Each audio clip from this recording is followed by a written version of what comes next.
Hello, everyone. Welcome to Loud and Proud Orlando. It's Wednesday, November the 27th, 8:08 p.m. Thank you to everybody that's live right now watching. Um, we are back, the three amigos. John, Paul is back as well here at the pod. We're definitely very happy to have her back.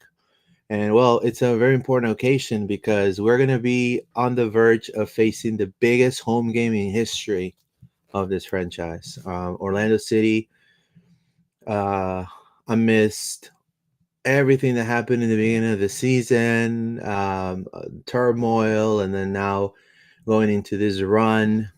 And it is essentially safe to say that Orlando is going to the Eastern Conference Finals. They beat Atlanta United 1-0, and they're going to be facing tough competition. The New York RedBulls, a familiar face coming to to Intercoast Stadium. Sorry, Intercoast Stadium.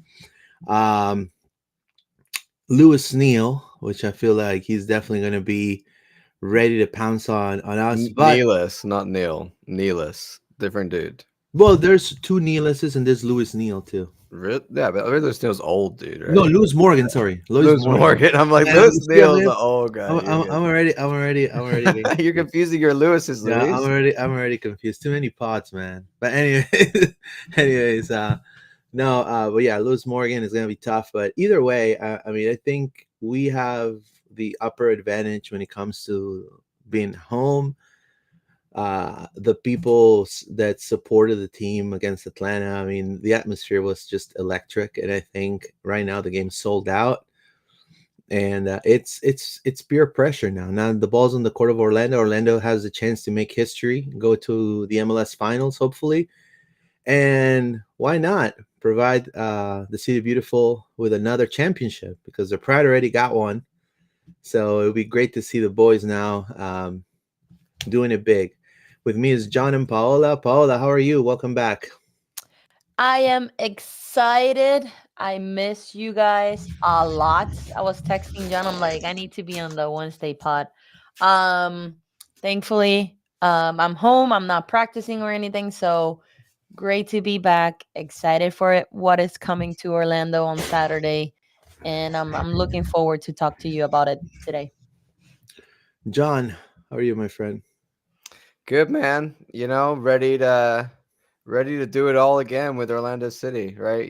We watched the Pride win. Now I'm ready. 2 games away. I mean, when you think about it like that, that's all we need. Just 2 wins.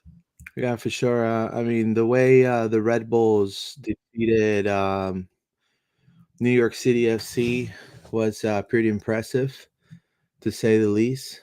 Uh, but also, it is a team that has not really gotten to the big one since 2008. So it's going to be a really tough battle. I mean, they also have a lot of pressure from their fandom and their fans because they haven't been to. I mean, they were to me one of the best teams ever in the MLS, in my opinion. I will say humbly. But 2008, our time is now. I feel like the time of Orlando City is now. I think it's going to be an important game, and to me, we have the better defense. I feel like that we have the better defense. They're having some issues with one of the Neelis's brothers possibly being injured. He's questionable.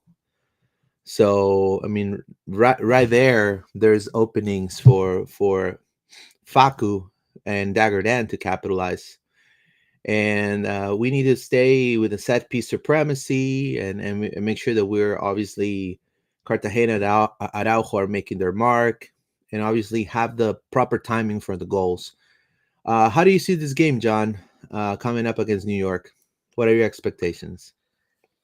That we will win. That is my expectation. Yeah.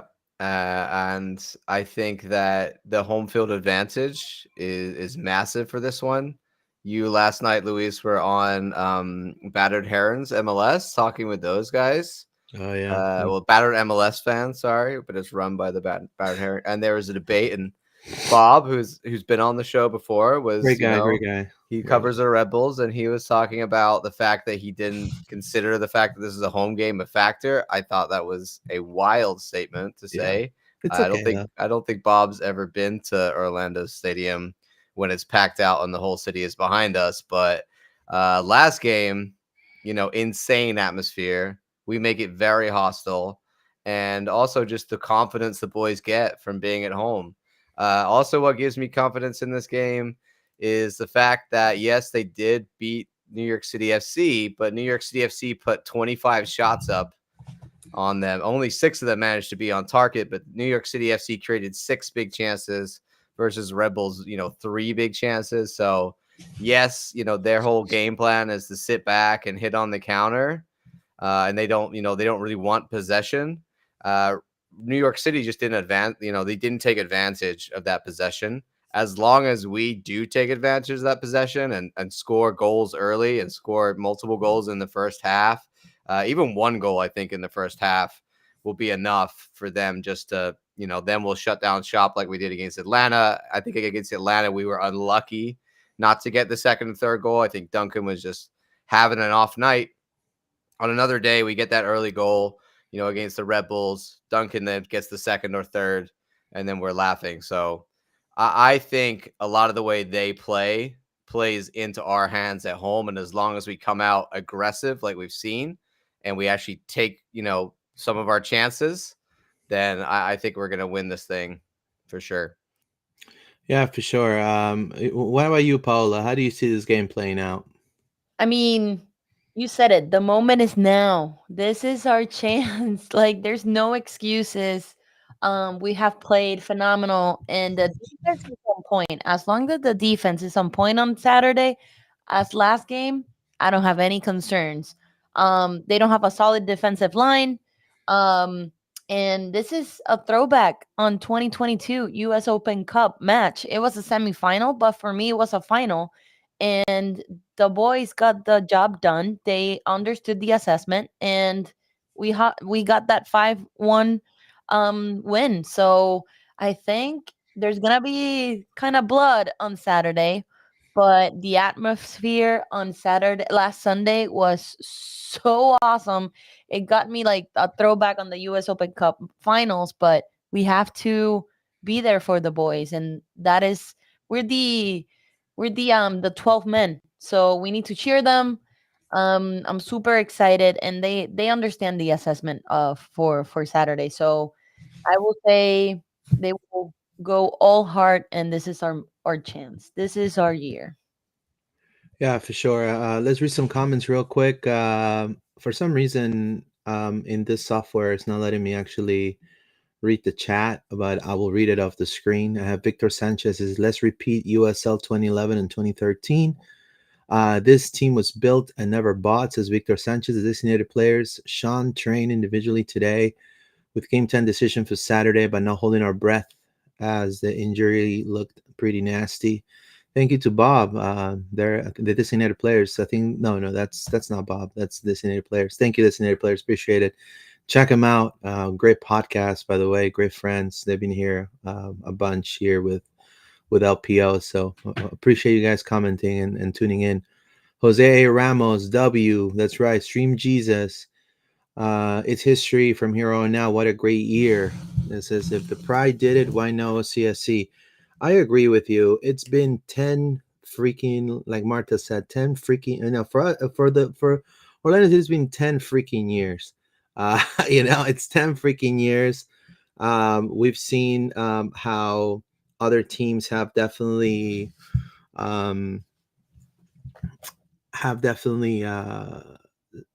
like Atlanta, for example, that championship, they come in and then boom, they got one. Miami with their super team and the shield and things like that.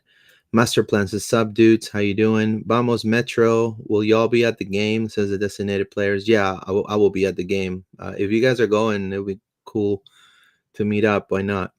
Victor Sanchez, vamos Orlando. The team needs to be Las Vaquitas Rojas, the little red cows. There you go. Stream Jesus, the Lions come out to hunt. Yeah, buddy, good to be here. Stream Jesus says, no way, it's a triple threat. Lewis Morgan. Yeah, Lewis Morgan. Yeah, sorry about that. Yeah, man, I had so many, my Spanish pod and the pod is crazy. So JCB says, Buenas noches, everyone. Vamos Orlando, carajo. The time is now. We need to keep riding this momentum. Yeah. So I want to kind of, I don't know if the club is watching or not, but I feel this is really important. Orlando was the better team, even though people are saying, oh, Orlando only beat them 1-0. Charlotte. I mean, this was brought up at the other pod. All I have to say is in this postseason games, you just got to win it. Yes, you want to have a 6-2 win. Yeah, you want to have a 5-0 win for sure. But you got to win the games. You got to be defensively sound over 120 minutes. You have to make sure all your chances you take advantage of them. Now Orlando had several chances they could have converted to Atlanta, and but it just didn't happen their way. It just didn't go their way. Now they are, and again I say this: if there's a team that knows how to park the bus, if there's a team that knows how to dominate and be dirty right in the mid and piss you off, is Orlando City, and they've done it. The dark arts are very real.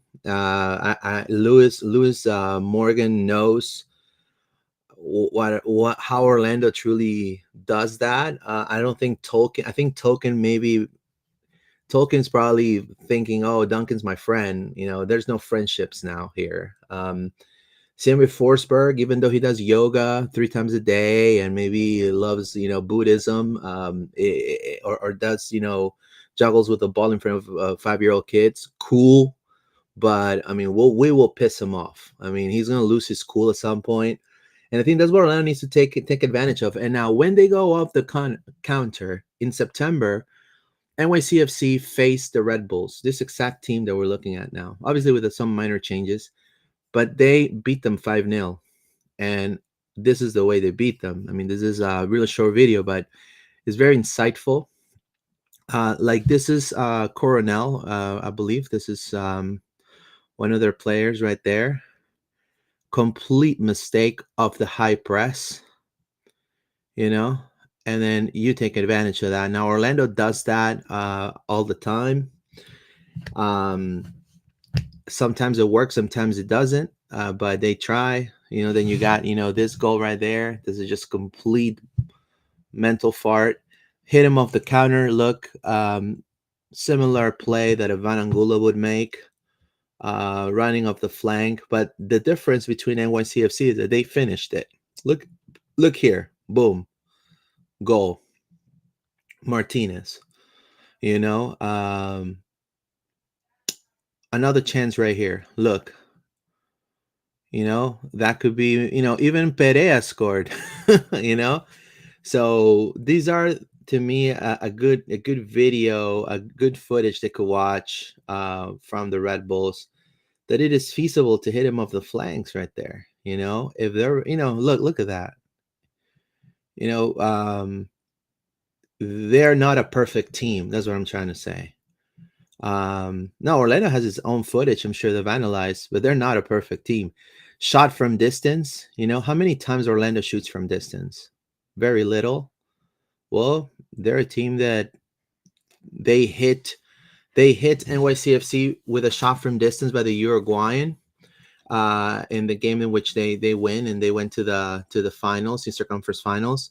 But here you see NYCFC shooting from distance and not being afraid. You know what I mean? So they are a team that's not perfect. That's what I'm trying to say. And I feel in this game, in this late Eastern Conference Final games, these are the 4 best teams in the MLS. 4 best teams in the MLS. Anything can happen, and honestly, it's, to me, for the one who scores first. And I don't know. How do you feel about what do you feel about that, Paola?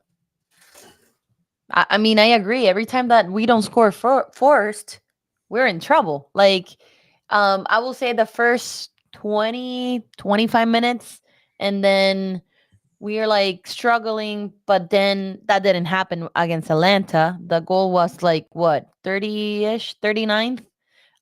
We struggle a little bit, but every time that we score first, we have more confident, and we can dominate even better the game. So I agree with you, Luis. We need to score first on Saturday. Yeah, John, the we need to score the ones that we create, man. If we don't do this, I think Red Bulls are a better team than Atlanta for sure. They've shown it. I don't know if physically I mean, I think physically the boys are going to be sound, but what I'm trying to say is, I mean, I don't see this game hopefully not going to penalties, right? So I don't know. I mean, I think it's our game to be tight, but also we've shown that we can like come out aggressively, and we did do that against Atlanta. Like it took a little while to get that goal because we sometimes don't always take those early chances when we are. Like it was the Faku header and then dagger down hitting the post last game, but there's a lot of this season. Well, the second half of the season anyway, there've been a lot of examples of us creating a lot of chances in the first 20 minutes. We did that against Charlotte in the first game, and then the game was pretty much done, and we kind of ride it out. So if we can do that again and we do take those chances, then like I said, I think that's really going to set us in a great position where we'll be able to use our defensive acumen to get out the win. But the longer the game goes on without us scoring, the more and more chance it is that it's going to be like the second Charlotte game where they hit us on the counter. Like that's going to be what they want. They're going to want to feed the ball up to Lewis Morgan and Dante Van Zier and get Forsberg involved, get their wing backs high like Tolkien. So, we've got to make sure that not only when we get the chances, but when we're on top, when we have that momentum, we need to score when we have the momentum. And if we don't, then it's going to leave the door open for them eventually to get one. And like we said, if they get one, then we're chasing the game, and that's the position that we don't want to be in. They're going to make it even more difficult, pack the box. We do a little bit better when we're the first team to score. Earlier in the season, remember, we drew with the Red Bulls 1-1 way back in March when we were not very good at all. And they were okay, but, weren't having such a bad start to us. And then back in June 1st. So we haven't played, it was the last time we played them in their house, and they won that game 1-0. So this season, we haven't played them since we got really good. Right. And I think that's the thing here. Like we haven't seen what we're like up against this team.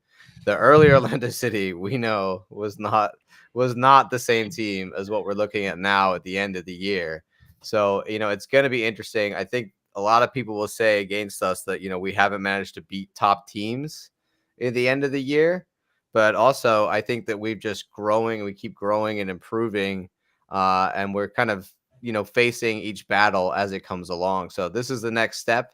And like I said before, the home advantage, I think, is also huge in this one. Yeah, I mean, Paul, we're looking here at the lineup for the Red Bulls. Who do you think are going to be for you at least, some of the players that may be influential for them against Orlando City? We know him better. Tolkien will be one of the troublemakers for us. Morgan as well. He never disappoints every time that he plays against us. And I will say they're number 10 Forsberg.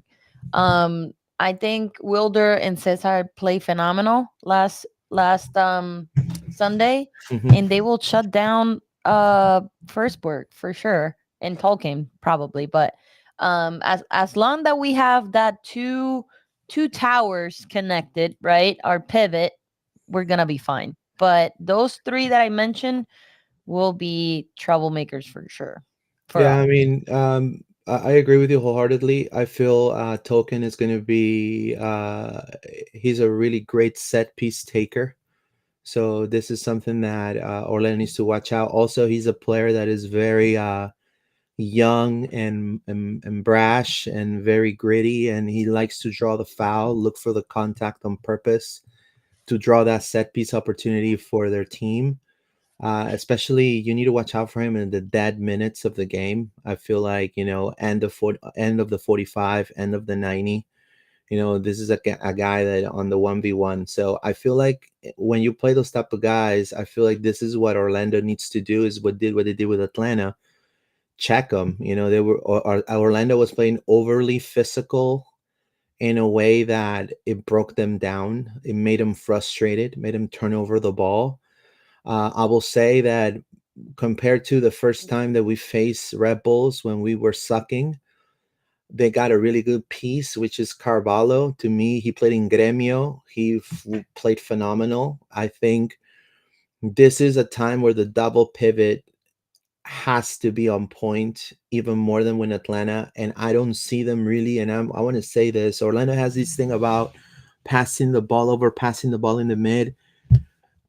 I feel like Orlando needs to have Facu and Dagger cutting, Angulo cutting, and kind of do not have uh, Cartagena, and Araujo. They need to focus on being defensively sound, because to me, Carvalho and Forsberg are going to be tough, especially somebody like so experienced like Forsberg, with those leadership qualities that have taken this team to this level right here. I feel like Cartagena and Araujo are going to have to be on point. Now, the good thing is that there's a lot of tape for Carvalho, a lot of tape. A lot of the players in Orlando know who Carvalho is. They've played against them. They've played against him in Uruguay. They know him. And it's funny, Red Bulls have always got really good players in that position. Before that, it was the Venezuelan that he left to play back in South America. I forgot his name, man, but he was a really good player. If you're from the Red Bulls and you're in the chat, if you want to write his name, he was a great player too. And now it's Carvalho's right there. Now, Lewis Morgan, and this is somebody that I think Oscar already knows. I don't know. How do you feel in the attacking third, John? I mean, Morgan, Van Seer came alive. I think he's pretty good, when it comes to at least even jumping. Like, I remember he beat the center back for New York City FC. He beat both center backs of Cáceres. Yeah, that's right. Thank you. Now in League One. Yeah, there you go. Yeah, so he's in League One now. So perfect. You see. So Morgan and Van Seer, to me, Van Seer, the way he's a very he likes to fight. He's very Ramiro Enrique-esque. I don't know. How do you feel about the attacking third, John? I think they obviously they function well as a front three. Like, their whole game plan is to get up quickly up the field with these and get these guys on the end of balls. Get Forsberg in, the number 10 position, try to play these balls into Van Zier and Morgan. I think, it's nothing that we haven't dealt with before. I think very similar to the way that like Charlotte would just, lump, trying to get Agamang in behind us. I think there's going to be a lot of that with Morgan and Van Zier. I think we have to watch, obviously, how high our defensive line comes. That's the biggest thing for me. Like, we want to be aggressive. We want to be, on the front foot, but this is a team that's going to want to bait you into keeping the ball and like losing the ball high up the field. And then if we do that and we have our back line, almost at the halfway line, like sometimes they are, then we're going to get smoked over the top by, Lewis Morgan, who's just going to have acres of space to run into. Now, that can also work the other way. I think if we, go up a goal or whatever, then, we'll start to bed in a little bit more, and then we'll be able to hit them on the counter. I think a lot of it for me comes down to, like you said, Luis, the double pivot, right? They did such a good job on Moranchuk. We need to do that same job on Forsberg. He is obviously the guy that everything flows around. If we can cut him out of the game, if, Wilder or Cesar is glued to him all the time and just won't let him play, essentially, stopping all the passes, cutting out the balls, covering him, that's going to really inhibit a lot of the way that they, want to quickly attack up the field. And the same with the wing backs. We talked about Tolkien, but the other one, Parks, I'm not Parks. Sorry, I got that wrong. His name is Harper. Cameron Harper. He has a good game as well. They're both fast, young guys. They're going to play that wing back. And we have seen sometimes the 5 back, or you call it, with the 3 center backs and 2 wing backs that are really aggressive up the field. That can be a struggle for us. So we need to make sure that, we are covering our players like Angulo, needs to help out. And obviously on the other side, we got to have Ojeda and Faku helping out where they can as well in wingback positions, because we don't want to have situations where, as we like to, Dagger Down's going to go way up the field, and Hafa Santos is going to go way up the field. And if we leave ourselves in a situation where they've got an attacker and a wingback, we're 2v1 against Schlegel or Jansen or something, that's going to be a real problem for us. So we need to make sure that somebody is covering the wingbacks, and we're also, closing out Forsberg as their main creative threat. Now here, for example, when you talk about set pieces, like the first person you see for the Red Bulls is Token. That's what I'm saying. In soccer, sometimes you got to be a little, kind of like Eddie Guerrero. If you follow wrestling, you gotta, kind of check him a little bit. Make him know, let him know that you're here, that you're marking him. You know what I mean? I know it's not common in the States, but it is common everywhere else. And mentally, you kind of set a standard. I mean, that's what happened with TRA. That's exactly what happened with TRA. And unfortunately, that's exactly what happened with Rios. So I think with him, I mean, he's so important for look just on this. That's a throw right there. And like, look, getting the ball past the center back. So I mean, here you have Rodrigo and Robin, right? And clearance, and then look, they already know Van Seer and Forsberg are going to be right there. So they always like to throw that pass behind the center backs, behind the back line. And that was a huge chance right there in the 7th minute for the Red Bulls right there, and it's like that. Look, pass, long throw, bad clearance. Look at Van Seer, how he beat number 6, and look at that goal right there. So this is a guy from Grêmio, and in Serie A in Brazil, you see a lot of goals like this. But look at the space that you just gave this guy. It's the second balls as well, Luis. Right. It's so much of, like you said, their game plan there is often lump it long. It might not always, hopefully they're thinking get on the first guy, but if it doesn't happen and then there's this bounce like that, that's where we need Wilder and Cesar to immediately win that second ball. Because if their game plan is to lump it long and they just, hitting and hoping, and it's not working out, and we can win that ball every time, and then we got possession again. But if they're lumping it long and we're not winning those second balls, then they're going to win the ball high up the field, which is their strategy. And then they've got a lot of speed, as you can see. The rest of the team is then joining them, and then they've got options wide, left and right. So we really, winning aerial battles, winning the second ball is really crucial in this game. Yeah, for sure. Do you feel the same, Paula? That being defensively sound. I think we showed it against Atlanta. I think it was a very defensive affair, I would say, with a lot of Daggerden shot hitting the post, and then obviously the whole back line. I mean, Robin Jansen came alive again. Like, he had, I think, the best game he's had in a long time. In a long time, right? So do you feel like consistency is what's lacking in Orlando? I think so. I think we struggle in the defensive line in the beginning of the season, and now that we settled and they understand each other, I think on Saturday we're gonna be solid. Now Schlegel can't lose his cool, man. I was scared at the end of the game against Atlanta because he was just fighting. He was just picking up fights with the ref, and we have a little True that. whiny refs, and we need to be careful, right? Because they don't care. They just show the yellow card or the red card, and bang, they continue the game. So I will say Schlegel needs to cool down, heads down, play his game, and we're gonna be fine on Saturday. No, it's Orlando versus everyone. Don't you feel, John? I mean, I feel like I feel like if right now Don Garber will be here, he would be like, look, go Red Bulls, right? And I feel like if for the other game, I think he wants LA, clearly, and because That's what the league does. Now, I feel here, like John said, the second balls and all of that, but it's just Rodri Schlegel. You're completely right, Paul. I mean, he's gonna have.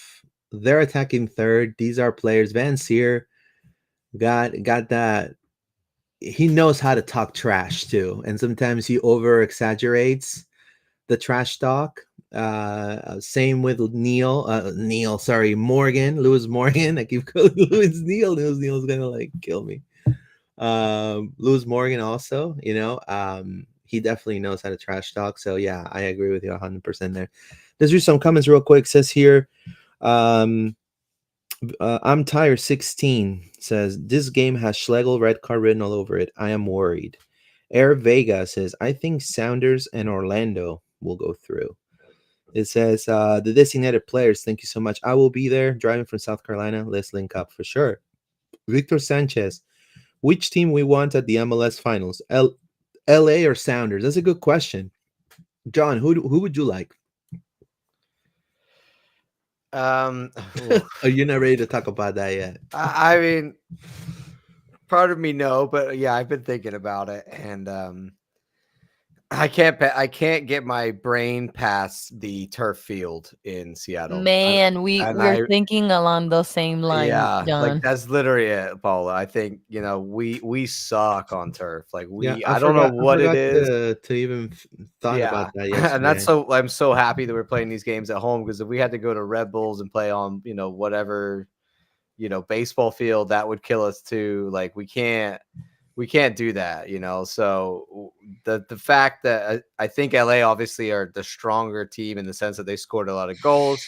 Seattle are like us, very difficult to beat, like just annoyingly difficult to beat. That sort of like, unified team that plays for each other and defends from all across the field. So in a lot of ways, I think we'd have a better shot going into an LA Galaxy that's feeling very confident. And then, playing our away game that we've seen so much this year, where we go into another people's house and we just make it ugly and make it rough, and we could steal like a 1-0. But like me and Paul are thinking, just the turf. I can't see us playing well on turf. So I don't want to go to Seattle. And I've been to Seattle also, so I'd rather go to LA. Yeah, I mean, thinking about it, I mean, when you put it out that way, I feel you're completely right. I mean, I wasn't thinking about it. I should have said that yesterday at the, turf is our biggest enemy, bro. Yeah, I should have said that at the everyone. better Herons podcast. Honestly, but to me, I would love to face LA. And the reason why is because of that Orlando. If you live in Orlando for a long time, if you grew up in Orlando, you know what I'm talking about. The whole mental block against LA teams for Orlando City. Like I don't know what is about LA, man. It's just we just poop our pants, man. You know what I mean? It's just. Was it last year the LA Galaxy came and we like absolutely spanked them like 4-0 at home? Like that was great. I think it was in 2023. That was a great day. Yeah, that was a great day. So I mean, but this is a complete different. It's a really hard game. Let's not. Yeah, I mean, this is a complete different team now. I mean, but either way, I feel like I like the overconfidence. Especially, I like the overconfidence. I think that Orlando thrives. Everyone's sleeping on us, man. I think Orlando thrives on that, and that's what a lot of people, and Seattle does too. So, it could go the other way. But let's read some more comments here. I have, Vega. I think Sounders and Orlando. Shem McMullen. Thank you so much, Sean. Sean McMullen. Can't wait for this game. Going to be a great night. I can see this game going to extra time and also going to PKs. Add some late drama in there too. MLS After Dark, LOL. There you go. It says Cáceres Jr. now in League One. This is Designated Players Podcast. Thank you. Yeah, Cáceres. I forgot his. Yeah, he was a great player. I mean, he was a phenomenal defensive midfielder. One of the best, I think, in the MLS. Joshua Tall. Hopefully, we keep our run going in the playoffs. Hopefully, we score a few goals with the New York RedBulls. Stream Jesus says, I want Orlando versus Rui Diaz. I want another Peruvian scuffle. Man, those guys plays with heart. There you go. You added this. There you go. Yeah, just because you're talking about the Peruvian shuffle here. I need to make this bigger. Hold on. Let me zoom in. There we go. Okay, because Austin tweeted out Oh yeah, I from put the that up last too. game, talking about the Mhm. Peruvian scuffle. The MLS disciplinary committee has found Atlanta United and Orlando City in violations of the league's mass confrontation policy. Yo, it sounds so dramatic when Bro, you're it like a sounds like mass confrontation policy. it sounds like my daughter's school. Yeah, like literally, like it's a naughty. Like This feels ridiculous. like a naughty letter was written home, being like, Exactly. your Like Santa's players not gonna were get you any naughty. presents. They talk to each other. Anyway, Orlando has violated the policy for a third time this season, and the fine is undisclosed amount has been issued to the club and head coach Oscar Pereja due to their role in the mass confrontation. Orlando goalkeeper Pedro Galese and Cesar Rijo and Wilder Cartagena and Martin Ojeda will be issued undisclosed fines for inciting/escalating the mass confrontation. It was just Peruvian on Peruvian violence, Luis. There was just, This Peruvians, but man, they're I'm all having to telling pay you. for it now. I'm sure Luis This Abram got one. I'm sure on the Atlanta side, and the other guys that were involved in that too. So it was a scuffle. It was handbags. That's what we So call it. so I'm gonna ask. So Pedro, I saw Pedro just like pushing people, like, hey, don't discuss.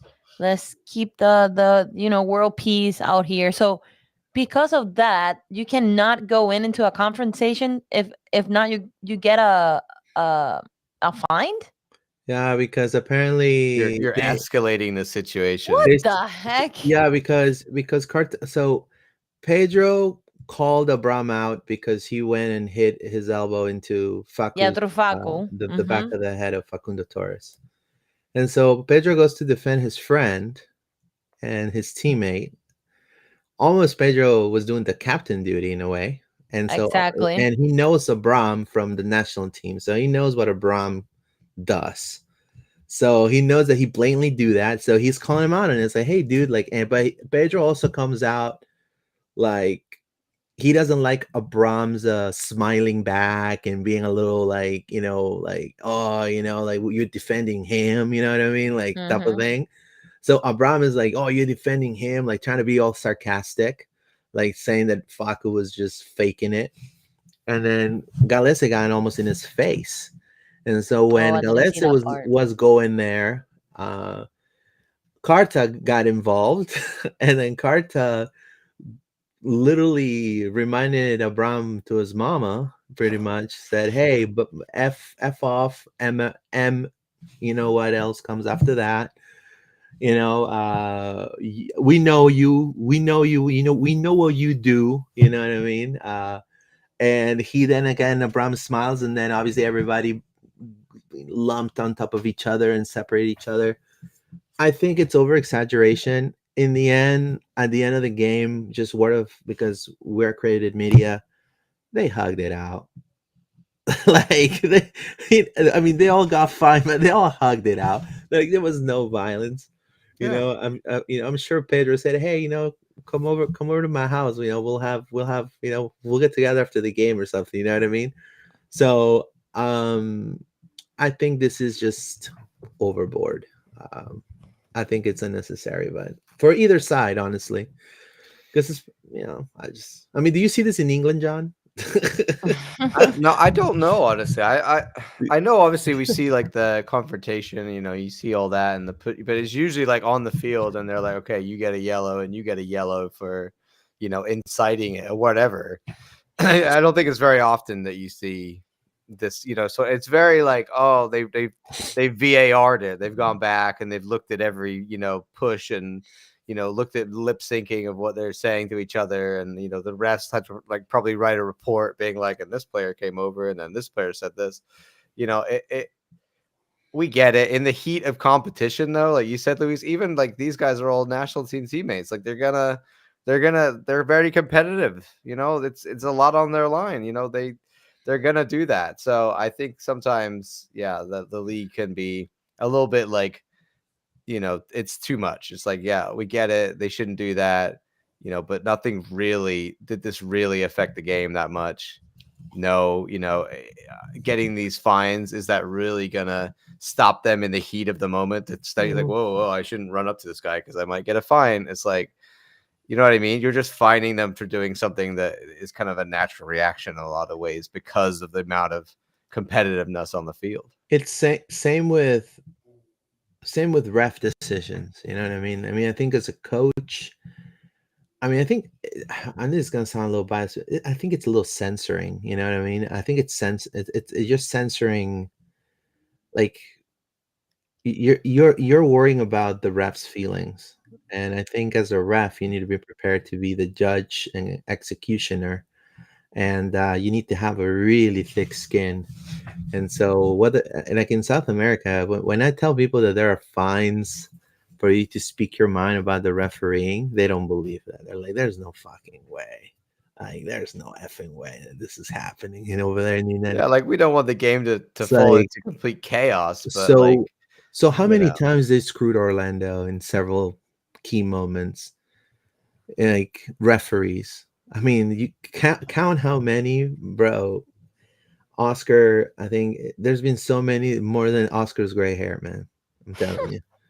I mean, and it's crazy, but it's true. And I think this game too, we need to definitely. It's gonna be Orlando versus everybody, even though we're home and we have we have the wall behind us and every single person in the stadium. We still need to treat this as a do or die game, a game that the ref is going to be probably could favor the Red Bulls here, you know, and just do. That's why we need to, again, you need to take our chances, man. I'm just one of the thing is I'm not afraid of leading or generating plays. What I'm afraid is the finishing. Now I do believe that Orlando has more depth than the Red Bulls. I don't know. How do you think about that? Especially on the bench. I mean, on the bench, I think everyone knows Orlando's substitutions. You come Duncan McGuire, sub for Ramiro Enrique, and then you have Nico Lodero, and then you have Luis Muriel, right? I don't know. What are your thoughts about our subs, John? About the impact that our subs could have in this game? yeah, big for sure, man. I mean, Jansen was on extra time this week, and he said that he thinks that we have the best, bench in MLS.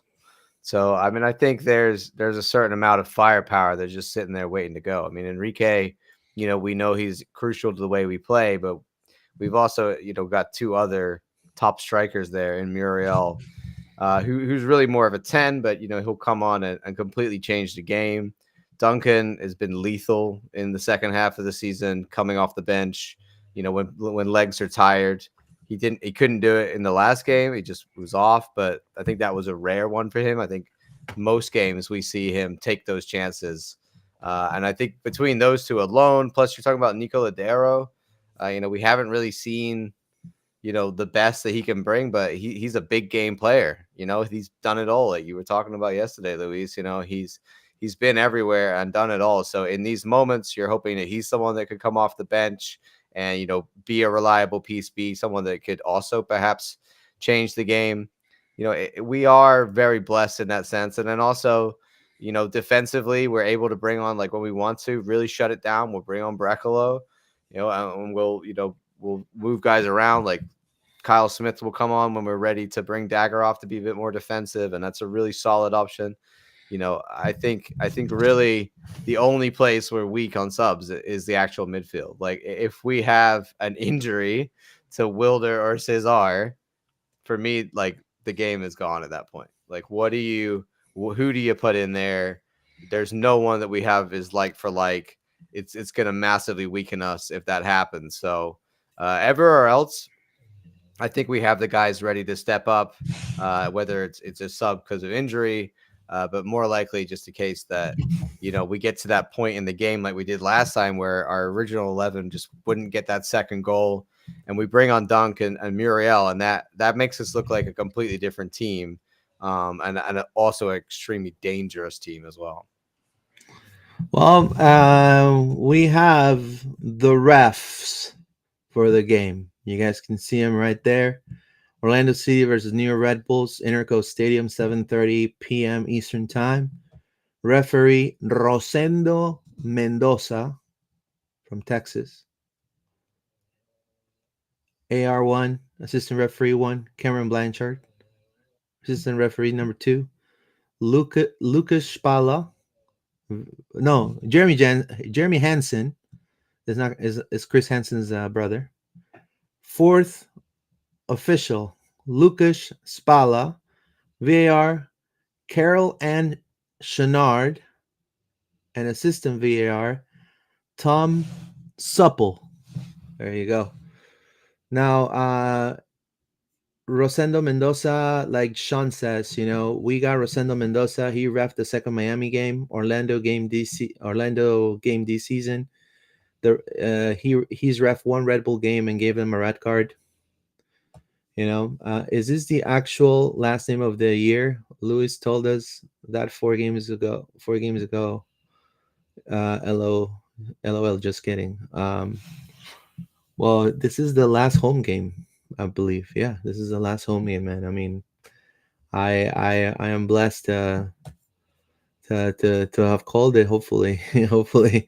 What is your opinion with the fourth ref for the OCSC game? I think we, as an organization, we should not really waste so much of our time talking. So, I mean, the ref is going to be the ref. I think we need to do our job. I think we need to kill the game. I think the ref will be relevant. You know what I mean?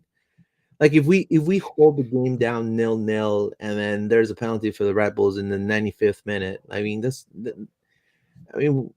that could be our fault too. You know what I mean? That could be a defensive blunder on our part. The refs. I don't know. How do you feel about that, John? I mean, refs are important, to see who your refs are. But I think as a team, we need to be ready to beat the Red Bulls, man.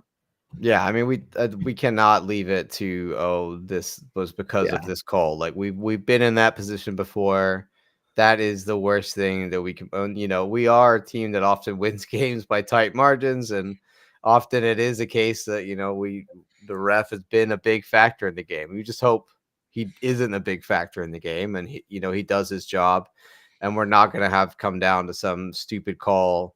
I think when we're playing other teams, there's what Miami especially. There's that question of like what is there a bit of bias here? I don't really think the Red Bulls are like the league's choice, right? I think for them it's like, okay, great, Galaxy. I'm sure they probably want Red Bulls over us. But I think their whole narrative kind of went out the window when Miami got knocked out by Atlanta.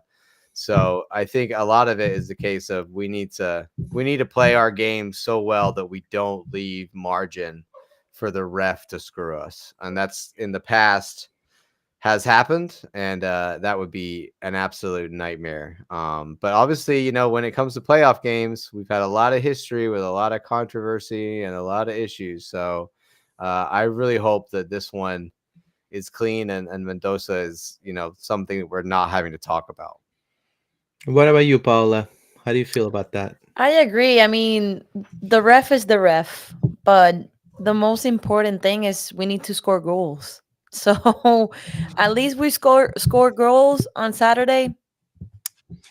I'm off for it. I mean, it's nothing that we can do. We have seen it all over against Orlando. So I'm with John. Like, we just need to play our game.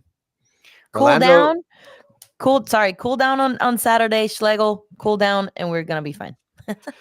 Orlando versus everybody includes the ref. You know what Exactly. I mean? Like it's we're always, we can't leave it up to that. Don't leave the margin of error where the ref can screw us. That's the biggest thing. And also, we gotta, like Paula says, we don't want to make a stupid error, right? Like I know there's the fear of we're having flashbacks for Schlegel and PTSD. There'd been a moment against Charlotte and a moment against Atlanta where you're like, oh God, Schlegel's 1v1. Like, is he gonna pull this guy down? But to be fair, Rodri has not really, I don't think he's been nearly as error prone in the second half of the season. We haven't seen that Rodri. Don't jinx it. I think don't jinx it. And I think if we had Oscar, if Oscar was feeling like that was a potential, then he probably would have pulled him for Brecalo like a while ago. I feel like our back four we should trust because they've shown us, and this is a good time to pull this up, Luis. They've shown us, that they can they are the defensive team that we knew that they could be, not at the beginning of the year, but they are now. So, this posted by the club today, our defense is on fire. We have 6 hours of playoff soccer and just conceded 1 goal. That's amazing. Yeah, I Great. mean, it's, obviously, and we played very good defensive teams in Charlotte and Atlanta, like not teams that are super aggressive in the attack. But also it shows that we have that back four and Pedro playing well and our double pivot in front of that. It's like we have been for the last 2 or 3 years. We're just really hard to break down, really hard to get the chances on.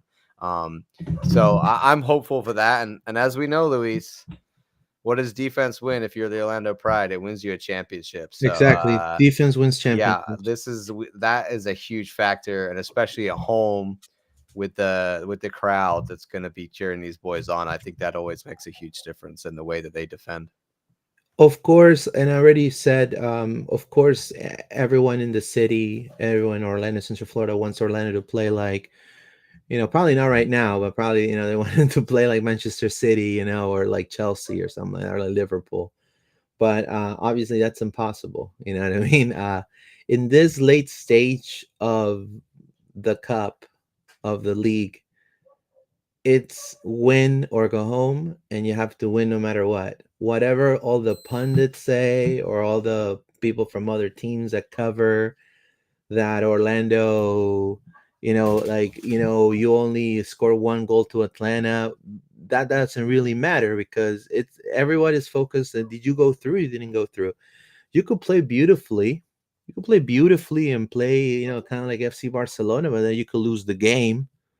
You could end up losing the game. Either extra time, penalties. You score a couple. So it's like that, kind of like the Red Bulls against NYCFC. They score 1 goal of a set piece of a corner kick, and then another goal that it wasn't like a flashy goal by any means. So well, I mean, the goal from the shot from distance, and then that's it. So clearly it is a possibility for us to definitely show what we can do in this game, and hopefully it's a beautiful game. Hopefully it's a great game for the fans. I think the fans are going to be utterly important. I think I'm understating it right now how important they're going to be. I mean, they're going to be massive. I know. Are you going to be there, Paola? Absolutely. We're planning of tailgating, so John will be there with me, hopefully. So we're You we're gotta gonna be there. replenish. You gotta replenish that beer. Yeah, we're tailgating. I got another friend who's tailgating, and then we'll do the whole thing, man. It's Saturday, this is a huge game. And I will lock the beers for sure. Yeah, don't let anybody steal your beers, Paula. Ay, ay, ay. But yeah, we're gonna have a fun game on Saturday. I need to go all in. I'm gonna put the same clothes that I put on Sunday. The Pride jersey on on Saturday. I don't care. They won the championship, so they deserve it. I mean, Makes if this is a year that hopefully Orlando lifts 2 trophies, That'll be I think awesome. 2024 is gonna be, a year that will always be remembered, for sure. So let's read some comments real quick here. Says the designated player says yes, he was for Cáceres. Only getting 1 million for him felt like a robbery. That's right. Shen McMullen says, can't believe that elbow on Torres wasn't even a yellow. Yeah, you're completely right. JC Beast 95. I just went for Galicia and Cartagena to remind why Ruiz isn't called up for the national team anymore. Stream G says, wait, Ruiz isn't called up anymore. He's a solid player. Yeah, he's not called up anymore, unfortunately. Victor Sanchez, we all know Saturday game against the Cows is the biggest OCSC game. Please, no OCSC red cards. The team needs all 11 players 90 minutes plus in the field. It says Victor Sanchez, at least we don't have Ted Uncle. He will be at the LA Sanders. Are you serious? Ted Uncle's at the Sanders game? I'm so sorry about that, man. That's horrible. Shem McMullen says Rosendo likes to get very involved in the game and is very dramatic. He reffed the Galaxy in the past weekend. Big game versus Galese. Well, yeah, I mean, I mean, you have to give. I mean, Galese is facing really. Look, Galese has been having a post playoff season so tough. I don't think no keeper has gotten so much competition. Look, he had to face Kalina, right? Then he had to face a Brad Guzan that was, on fire. And now he has to face Coronel, which is a very good keeper too. And he right now has made 7 saves en route to a clean sheet. So with the win that they did against NYCFC, Coronel has surpassed Tony Meola for second place in franchise history for goalkeeper wins in all competitions. It was his seventh career shutout across all competitions against New York City FC. So I feel like that's another good keeper that he's going to be facing. You know, it doesn't, and then if it goes into hopefully the final, if it's Seattle, you're getting Stefan Fry, which again, it's a pretty well regarded goalkeeper in the MLS too. So I don't know. What are your thoughts about Galese and him? About him lighting it up in this Eastern Conference Finals. Hopefully. I mean, Pedro's Pedro, man. Like I think for me, it's a case of like he's gonna be reliable. He was in bad form at the beginning of the year, but then the whole team was. So now, and we look, he saved 2 penalties against Charlotte, right? He's in his moment, he's ready to go, and he is the kind of goalkeeper that can win you a game just by making a few key saves here and there. So he's doing exactly what he needs to be doing. I think if it comes to penalties, I feel confident that he might be able to save one. He hasn't a lot in the past, but we saw it with Charlotte. So, I think he's obviously studying the kickers. We just need him to be the reliable Pedro. And honestly, in this game, he's probably going to make a couple big saves if we're going to win it. There's going to be chances for Red Bulls to come, and we might need him to pull one out of the bag, but that's what we rely on him for. And I think he's going to step up once again. Oh yeah, for sure. I mean, I can. This is and every single player in the team knows that this is the game.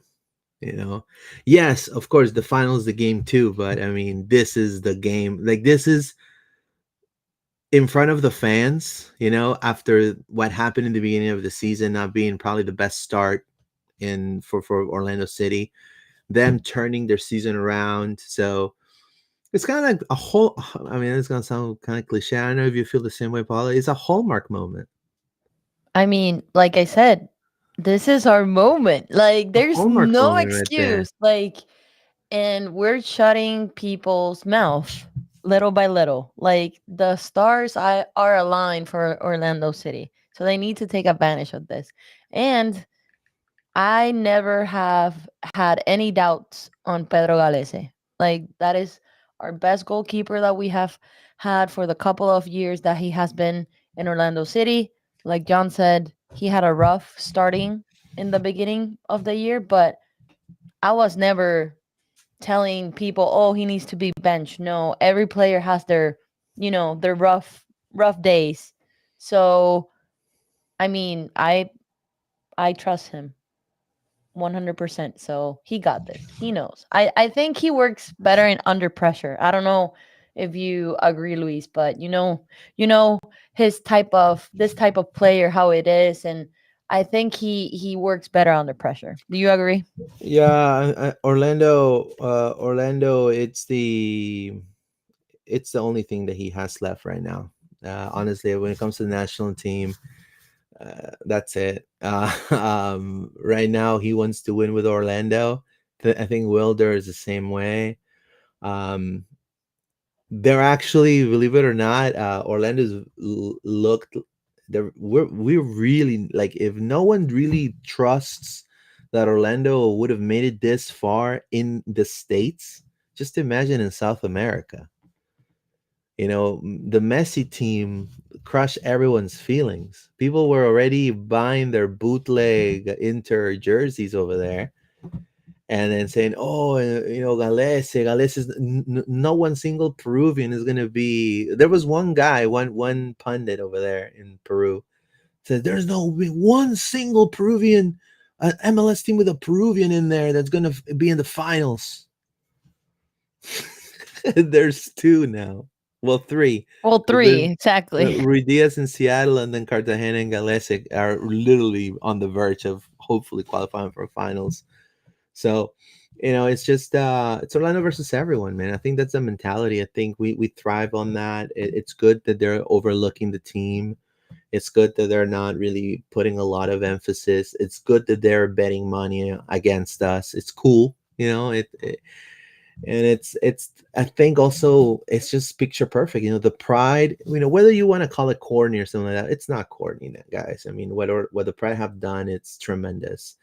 It's quite a feat, and it's inspirational. And I've talked to he didn't hug me, but I talked to him. Talked to Oscar. I've talked to the guys there that play the last game against Atlanta, off the record as they were leaving to back to the locker room and playing cumbia, right?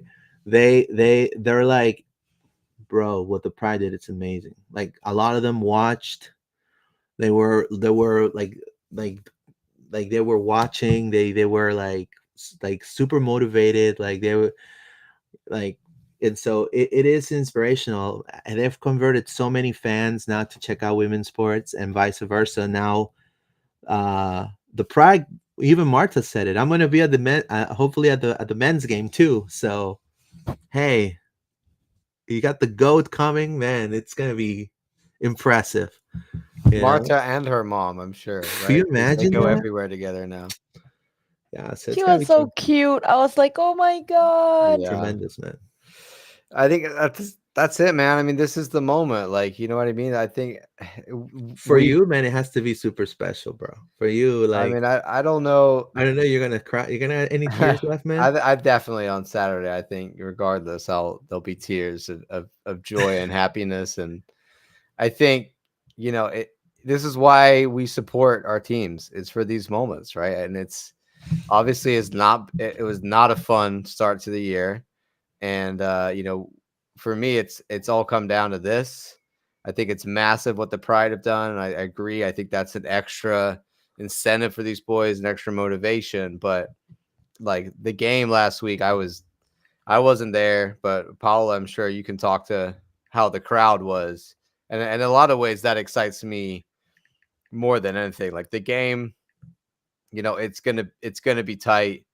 We'll see what happens. But I'm also just really excited for the occasion. And I think the atmosphere and the way that whenever we have these moments in this city, everybody gets involved. And I think that's what this is going to be, like when the Solar Bears get close to the playoffs, the end of the thing, people care and people want to come. And as much as we think like, everybody cares about Orlando City, there's a lot of people in this city that they're casual soccer fans. They're not that interested. But when it comes to something about the city and they're like, yes, I want to be there because this is happening in my city and I care, those are the people that are going to be there as well on Saturday. And I think we saw like the way they're waving the towels and the atmosphere and everything. I think that's, if we can bring that again, that's what I'm talking about, they say 12th man and we use the term 12th man all the time. That's a true 12th man where they're literally, the players can feel the atmosphere and it's actually driving them forward in a very real way. Paula, was that what it was like on Sunday? Absolutely. And everybody was stamping their feet. Like we were, my section is where the away section is, but I'm in the other side. And in the beginning, we could hear a little bit of Atlanta sing, but then nothing. Like even forgot that they were there. So imagine, imagine all the crowd yelling at the players, motivating them all the 90 minutes. So it gave me goosebumps in the end because all the fireworks and everything. I was like, holy crap, we are in the finals. So yeah, hopefully we get more people on Saturday, and less people from the Red Bulls, but not like the Atlanta fans. They were all over the place. It was driving me nuts. But they were silence. We were the 12 men and making trouble in the stands. So hopefully we can see that momentum again next Saturday. We have more comments. JCB's 95. Schlegel needs to drink some yerba mate and listen to a good book the night before. LOL. You're completely right. Victor Sanchez. I asked John, if Orlando wins Saturday against the Cows, can they open the stadium for a final watch party? I think so, man. I think they should. That would be awesome. Yeah, there's somebody posted about this, and Victor sent it over to me, and yeah, I mean, I think again, like if we get through the MLS Cup, it's exactly like this. It's that moment of like, okay, everyone's like, okay, it's not here, but like, what are we doing in the city? Like, where is it going to be? I was really impressed by what the club put together for the Pride Watch Party. They did that at a place called, I think the Social or something. Oh, down, yep. and that looked like a big venue, and it has like a big screen. Oh, the and Social in downtown? no, it's No, it's new place. it's in That was the beach one, right? International Yeah, Drive. down I Drive. So there are some places Wow. around that. Like back in the day, when I was working at the club and we'd have this big a game, I'd be calling up Wall Street and I'd be getting the big Yeah. screen out there and we'd be packing out Wall Street. But I just don't think that is what it used to be. I wouldn't put my vote there. I think the club is. I don't think they're going to do the stadium. I think it's just one of those expensive to turn things. the lights It's one on of in those there. things where it doesn't really. You're not going to get that many people. Like you're going to get a few thousand, but is that worth opening the stadium and with the view lines and everything? I think it's a nice idea. I think more likely what they would do is like rent a massive screen and put it on in the tailgate lot. In a That parking makes lot. total sense. Yeah, like 100%. Like let's use the tailgate lot, do the whole, Publix tailgate vibe, bring the sponsors out, get a huge screen on a truck. That's easy. Put some bars outside. They could do that, or they work with the venue again, like they did for Orlando Pride. But I think it showed what they managed to put together for that final. If it's the same or even bigger for the men's game, then I would have faith that the club's going to organize something really cool. I'm personally gonna move heaven and earth to go if we're in this final because it's it's history, and I gotta be there in person, even if that means credit card debt. Look, I've already, Well, welcome. The Pride trip was cheap because I booked that way ahead of advance. There was no planning this. Bro, You be can't, ready to you spend can't plan for this. at least 1.5 Damn. 1,500. I've If it's LA or Seattle. I've never been to California, so I'd love to go raid California and steal It's an nice. MLS Cup. It's That nice. sounds great. What I would recommend is we'll see. there's you have your own I rent a car there because you have to rent a car. So I rented there's this thing called Turo, which is kind of like Airbnb for cars. And I got this really cool Audi. I look like fucking Tom Cruise, man.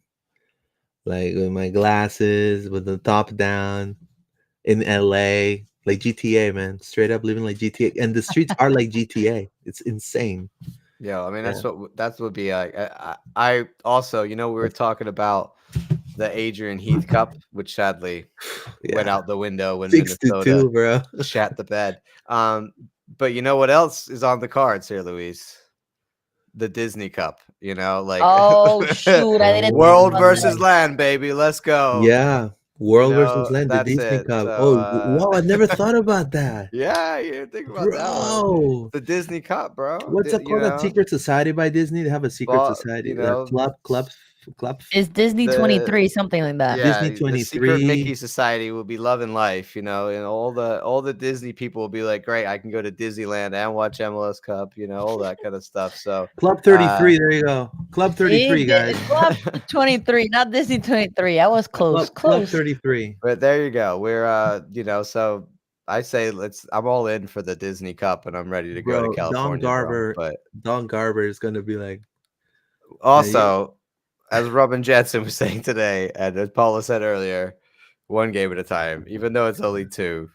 One game at a time. I'm freaking out, bro. If it happens, if it's Galaxy and Orlando, bro, man, it's like, at least for me, man. It's, I mean, We should play in the Orange Bowl because it's like Orange County versus Orange County. exactly both Orange County versus Orange County. That would be awesome.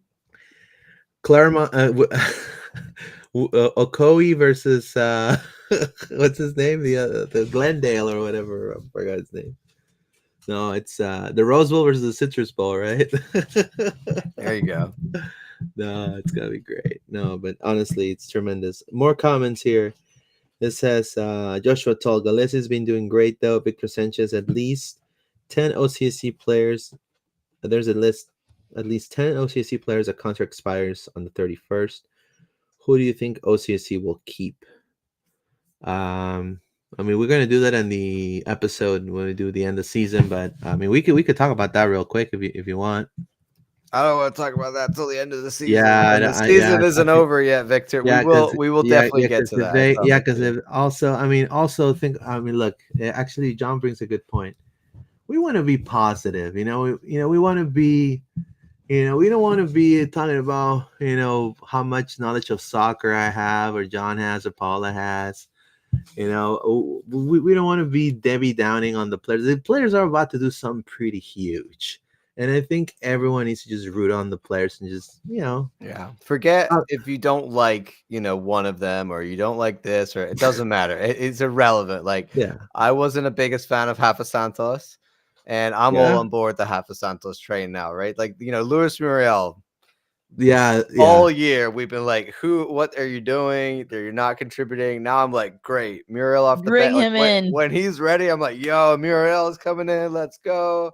So, I got angry at Felipe. Right. Yeah, Felipe. I mean, like, there's lots Sorry, of guys, Felipe. Good guy, man. We've done that part of the season. Now it's just get behind the boys, believe in the boys, because no good comes from questioning now. I think we just got to support. For sure. Designated player says, tears on my end as well, regardless of the result. Best of luck, friends. Hope to see you all there. Yeah, thank you, my friend. It's also very important for the Red Bulls. I mean, 2008, it was last time they went to the big one. So I mean, they've never won it. Like, so this is their chance to win this it. Is their chance. They've been so close, and we've never been this close. And they had such history. I mean, of course, so many storylines. Of course, if Orlando doesn't go through, for sure, I mean, I will wish them the best, for sure. If they do make the finals, for sure, you gotta respect an organization like the Red Bulls. So, everything in good fun here. I think it's gonna be a fantastic game. Shen McMullen says, we need to have towels for everyone. They only give them to the first 2,000 people. They should have given some to communications, man. A little towel, you know what I mean? A little for my.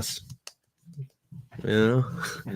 You know what they did for that Pride semifinal? They did there was like a folded up piece of card that you could smack. That was quite good. That created a lot of noise. I don't think we need something that creates noise, but maybe something that's cheap enough where everybody could get one. Well, the towels are cool because the towels are cool. Yeah, you can wet them too. I mean, if you're super hot, even though it's cold right now in Orlando. Yeah. I think with it being an even bigger game, like it's a lot of people don't realize like it's just about the sponsors. Like these things are not, the club is not giving away this every time. What happens is sponsors. It's a sponsored item. All the sponsors have certain games. So like this big game is always going to be a massive sponsor. It's probably Orlando Health or like Ford or somebody huge. Interco. And then there's just a budget of like how many items, what items they want to give away, and like how many they could afford within their budget. Something like the towels, like it's great to do something that's cheap and mass produced and works like as a thing in the stadium. Like I quite like when we do the cards, I would love to do that where everybody holds up something and it creates an image across the stadium. Like final US Open Cup. The other thing, Luis, is can we have a tifo, man? I would love a tifo for this. We need to have some flags, but I don't see no tifo. Yeah, I mean that's the Iron Lion firm. in St. Cloud. They need to get ready to paint St. Cloud. Man. Yeah, I mean, I don't know if they've still got the old ones. I don't even care. Bring me Bring something. just get the logo up there. It's such a massive game, Yeah, and they I gotta do love something seeing about the South. I The love South is seeing the purple or tifos, something like but that. also we have to remember it's a lot of work. So I don't It's a want lot of to, work, yeah. I don't want to be like, oh, just do it. Just like do a I tifo. just personally love the tifos, and I think everybody does, and it brings an extra, you know, level. So I'm hoping they've got something planned. I mean, it'd be cool to see like a Dragon Ball one. You know what I mean? Sorry, Oh, they did it. They did it. like I think LA Frieza coming, Galaxy Golden Frieza. or LAFC. They did a tifo with Dragon Ball Z. Yeah, it'd be cool. It'd be cool. It says, or do something like they did for the Open Cup final with the card. Says Shan McMullen. Yeah, that's what I was saying. Victor Sanchez, I believe OCSC will win the MLS Cup, bro. If we win the MLS Cup, bro, We're just gonna retire at that point, Luis. bro, at that point, You know, what are we doing here if we won it all? bro, like if I just hear someone saying, "Oh, well, we only beat the Rebels by 1 goal. We should have beat them by more goals here," like I'm gonna, man, God, bro, we just won. We just beat Atlanta. Like, there's no time to analyze. We need to be happy. We need to be like positive. Give them energy, man. That's what they need. They don't need to, but whatever. But no, there's gonna happen. Like, it's gonna happen, dude. You know what keeps sticking in my mind, Luis? Yeah, When we interviewed Dagger, yeah. what did he say? Do you remember? Something about He said, "I'm not going home till December 8th." December 8th. Yeah, Yeah, that's true. He said, I don't. The season isn't over for me till December 8th." yeah. And I think that's the mentality. Yeah, and that was like pre-playoffs, so I think that shows. And also, I think let's not underestimate how much these boys want to do it for Oscar. The dude has never won Emma. This is the big thing that he hasn't done. He is got all the records of being a major league Soccer. Major League Soccer coach. He's in the top 3, but Yep. he's never won the whole thing. He got close with Dallas. Obviously, he's been building something with us. Last year, we came up against the champs, and it didn't work out. This year, we got even better squad, even more of a chance. I think don't underestimate that these guys, they love Oscar, and they really want to do it for themselves, but they also want to do it for him. And I don't know if you have the chance to see the latest video the club posted, and Schlegel is saying something before the game. That gave me goosebumps, man. So if you haven't had the chance to look at that video, look at it, and you can see that they're passionate about going with each game one at a time, but at the same time they're hungry. They know the assessment. They want to win it all. So go and see it if you haven't. And I want to add too, Oscar has impact. And look, we've tried to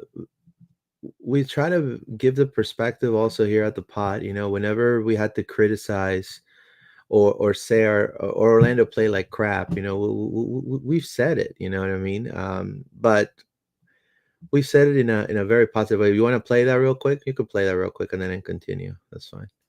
No, I was just prepping it for when you're done, buddy. I didn't mean to uproot. No, what I was gonna say is Oscar has impacted so many lives since he came here. Now in FC Dallas, he developed so many good players. Luis Musi also was part of that FC Dallas Academy. They come to Orlando, and we knew the state where Orlando was at that point. It was in really good times in Orlando, all right? And they turn around a franchise, and they've signed this whole mentality of sign players low cost with a high upside with a high reward. They bring up Pedro Galese that was literally passing Gatorade in Mexico. They're bringing players like Ivan Angulo. So these are players that people have doubted their careers, how far they were going to get. And they've gotten the chance to have the spotlight here in the City Beautiful. That gives them emotional attachment to your crest. Now, when you have 11 players that are emotionally attached to something, or even when you at a work and you feel like you're emotionally attached to your work, that instilled and brings passion and grit and determination and try to hustle, try to get the win no matter what. And that's what these boys are showing. They're showing not only a full circle for Oscar, for them, and a thank you to the fandom, a thank you to the organization, thank you to Oscar. You know, yes, it could be some of these rosters, some of the players last year, but imagine if they were able to lift Oscar, you know, with a championship. You know, that how massive that's going to be for them. A man that has provided them with an opportunity, and you know, to play in this league that is one of the, in my opinion, one of the toughest to play in the Americas. So I think it's huge for Oscar too. So proud of it that we are in this having this upside. John, you want to play that? Yeah, I'm. There's the video that Paula was talking about. Oh, let's watch it. Let's get a little hype in here. Estamos en un lugar que deseamos estar todo el año, ¿no? Yo sé que lo sentimos todo, cada uno de nosotros sentimos que podemos estar acá, que debemos estar acá, todos juntos. Familia, lo que venimos diciendo, familia. Así como estamos en el entrenamiento, que nos matamos en el entrenamiento, nos peleamos en los entrenamientos, entonces vamos a pelear nosotros. Vamos a estar todos juntos, vamos a entrar como una familia, como unos guerreros. Anda, esta es la oportunidad que tenemos, de dejar algo acá en este club. De hacer historia en este club. No la dejemos pasar. ¡No! ¡La dejamos pasar! We are underway, Orlando City in their traditional purple. The biggest afternoon, the biggest day for Orlando City, looking to reach a conference final for the first time. It's been a great start for Orlando. It's there! Dagger game denied! Ramiro Enrique, no! Near post, it's Enrique. Straight to Guzan. Ojeda over the head of Janssen. It's there for Enrique!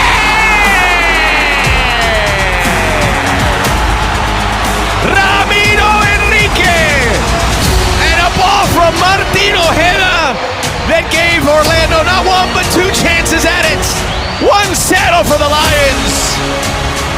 In front, oh, they crossed the lines. Lobjanitsa and Williams looking at each other. That's the end of it. History for the Lions.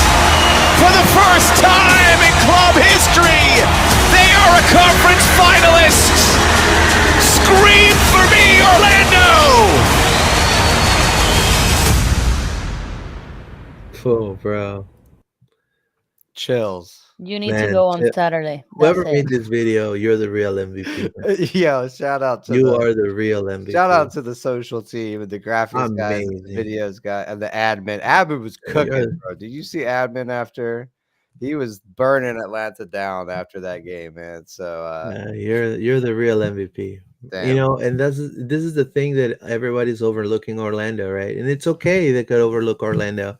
It's cool, but I think it's gonna be a great battle against the Red Bulls. It's freaking amazing video, man. Like look, if for me and Paula feels like this special, I would imagine for you, John. Bro, do you have any tears left? Dude, I was almost welling up just watching it. He's saving it for Saturday. I'm emotional mess, dude. I was Were you like the Michael Jordan meme? at the Pride game, you know, and I can't help myself. I just Were you like the Michael Jordan meme? Oh yeah, for sure. Yeah, like so if you see me on the wall and like, you know, we're clapping the boys to come out, there's probably a tear rolling down my eye already. So I don't care. I'm like that. I'm an emotional That's one. good, man. That's good. Yeah, man. I mean, this is epic. This is huge. Everything obviously that we just went through with the Pride, and now on the precipice of doing it again. That was probably the biggest weekend in Orlando soccer history. This is the biggest weekend in Orlando City history, and you know, I got no words, man. We just got to go do this thing, and excited to see everybody out there, and just everybody that's been supportive of this team since day one, that's stuck with us through all these years of, You know, if you were there from the USL times, you remember how fun it was to win all the time. I know, right? And MLS has been rough. And, you know, Open Cup was amazing, but I want to feel like that a bit more often. And this is our chance right here to put that star above the crest. And, you know, it doesn't get bigger than this. Yeah, definitely. I mean, it's going to be a massive game. I'm blessed to, you know, definitely have the opportunity of doing this with you guys. Obviously, here at the pod. Thanks to everybody too, for the support. And obviously, we do this for these moments, right? This is the moments. This is the moment that could turn a franchise, right? A city. Right, and to go into Air Vegas is here. Score predictions. Paola, score predictions. I don't want to jinx it, man. I would say 2-1. Orlando. What about Yeah. you, John? Orlando. I'm gonna say 3-1. Orlando. Yeah, I think it's 1-1 at the half, and then in the second half we bring on Duncan Muriel and run away with it. Well, at the battered fans, I said 2-1. So I'm gonna stay with the 2-1. One late goal by Kyle Smith. That would be nice. Interesting. History Hey man, it's a of a set piece. You know, a I'll typical take Kyle anything. Smith goal. unsung Right. hero. Unsung hero, right? He already had that cross in the Atlanta game. You saw that cross he did? Yeah. Like, yeah, right. So, and then hopefully we see a Ramiro Enrique goal again. You know, so it'll be cool Yeah. to see him score I 2-1. think lineup Orlando is will as score. is, right? We haven't even really during this playoff run. We haven't been predicting lineup because it's just going to be the same. Kind of It's copy going to and be paste. I was going to say that it's going to be Galese up top. It's going to be the line of 4 of Dagerdan, Rodri Schlegel, Robin Jensen, the captain, and then you have Rafa Santos. Then you have Cesar Araujo and Wheeler Cartagena. As your 10, you're going to have Martin Ojeda. Left flank is going to be Ivan Angulo. Right flank, Facu Torres. And right up top, Ramiro Enrique. That's going to be probably the lineup that Oscar is going to put up. JCB says 2-0, a clean sheet for Galesa to carry us to the final. Man, that'd be great. JCB, I'm so hyped for this weekend. Can't wait to be on the wall and cheer on the team. Victor Sanchez, in Papi we trust. Victor Sanchez, well, everybody said the Flamingos was going to win the MLS Cup, and look what happened. That video gave me goosebumps, says Victor Sanchez. There you go. There you go. Yeah, we're closing right now. So, any last thoughts, Paola, John? I won't let Paula go, but I got some questions for you, Luis, because there's a few last things I want to talk about before we head out. Sure. No, be there on Saturday. The boys need you. Same atmosphere we need from Sunday, but a better. We're not gonna shut up on. I'm not gonna have voice on Sunday, to be honest. So I'm emotional. I'm excited. I don't know if I'm gonna sleep on Friday night, but I have faith. I smell a trophy already. So I'll be there and vamos Orlando. All Vamos, right. Orlando. There you go, Paola. John, you wanted to talk to me about Yeah, there's a couple other things that I just wanted to, while we're here in this week, if you're stuck with us this long, an hour and a half, and you're still interested, there's a few other things. One is very interesting today. Mike Gramajo reporting that the Mark Wilf family, have the owners of Orlando City and Orlando Pride, are proposing a major overhaul of Osceola Heritage Park. They have put in a bid. We have to do submitted plans. They're presenting a proposal to the Osceola County early next week, which will be public information. So we'll be able to see what they're proposing. Obviously, we know the Wilfs are investing a lot of money in the club, but this is just another thing that they're a site that they currently, I don't know if they still rent it. I think they might still rent it from Osceola County. So there might be a situation here where they're trying to purchase it outright. I'm not 100% sure on what that deal is. But we've done some work there, but there could be a lot more work done to make that a better facility for us. So I thought that was really interesting, Luis. Look, to take the team to the next level and to definitely have another stadium that we could own as an organization, not only for City but for Pride too. I mean, Pride can probably train there. I mean, they're probably gonna try to expand it, make it top of the line like any European play.